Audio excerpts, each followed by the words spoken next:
کمر زرنگار تپه و جر زرنگار دهه خوشبخت ما سر تا به پا زرنگار. اینجا حجره درس تیارکنی فرزندان جمشید و بنفشه استرالیایی است. تحصیل فرزندان آنها در هندوستان صورت می‌گیرد.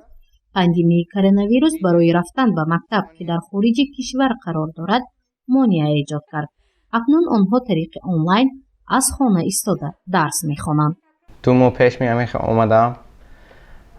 اکنون من حاضر با مکتب رفتن نمیتونم. اینترنت کتی مکتب کرسیم. معلم یک چیز نشون می‌دهد، بعد سوال جواب میکنیم، یا که یک وظیفه می‌دهد، یارده میکند، میگه که کنی همین گپ زنیتون چه میشد. هر روز 7 ساعت های همین 4 ساعتی و معلم که گپ زده موندگیش همین وظیفه خانگی. همین 45 منوت بعد 15 منوت دام، 45 منوت 15 منوت دام.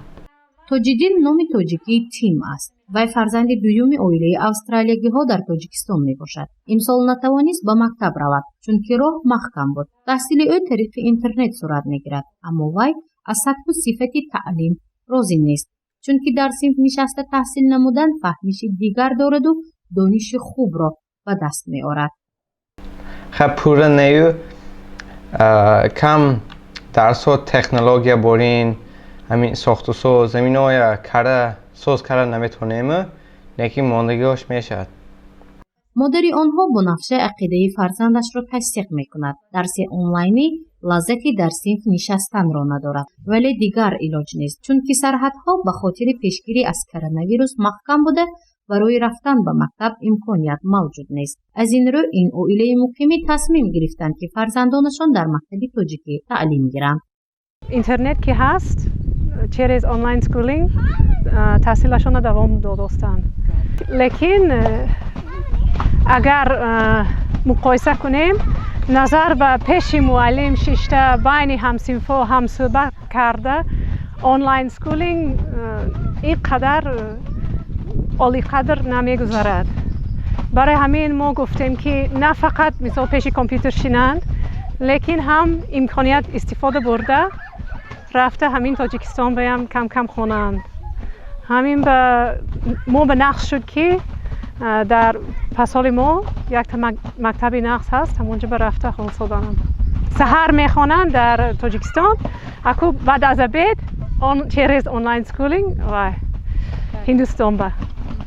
جمشید سرور این عائله استرالیایی ها بر آن نظر است تحصیل را هم طریق آنلاین و هم در صنفخانه‌های مکتبی دهه ناحیه ظفرآباد بهترین کار می‌داند چون که هم زبان مادری خود را یعنی انگلیسی را می‌آموزد و هم به زبان تاجیکی مشغولیت‌ها را از خود می‌کنند. به این طریق دانش فرزندانش بلند کرده می‌شود. نسبت به در یک اتاج شیشتن یا در استرالیا شیشتن همینجا جای شد کار کردن هر روز هر خیل کار هست اینها خرسندن. دوره بسیار حاضر دوتاش فوتبال بازی کرده است با مکتب بچه ها دوتاش با دوگانه هایش برای همین اینها همین حیات ناز میبینن لیکن پیش تلویزیون ایزا میکشد. فرزندان این عائله استرالیایی که در ناحیه ظفرآباد زندگی میکنند 6 نفر میباشد. فرزند کلانی مکتب را ختم نمود. باقی مانده 5 نفر در مکتب‌های هندوستان تحصیل میکنند. حالا باشد بنابر کووید 19 در یکی از مکتب‌های ناحیه ظفرآباد تحصیل می‌نمایند و طریق آنلاین با آموزگاران هندوستانی خود درس می‌خوانند. زورچی مفنوش قربان نسیم رحیموف برای برنامه اطلاعاتی خبر.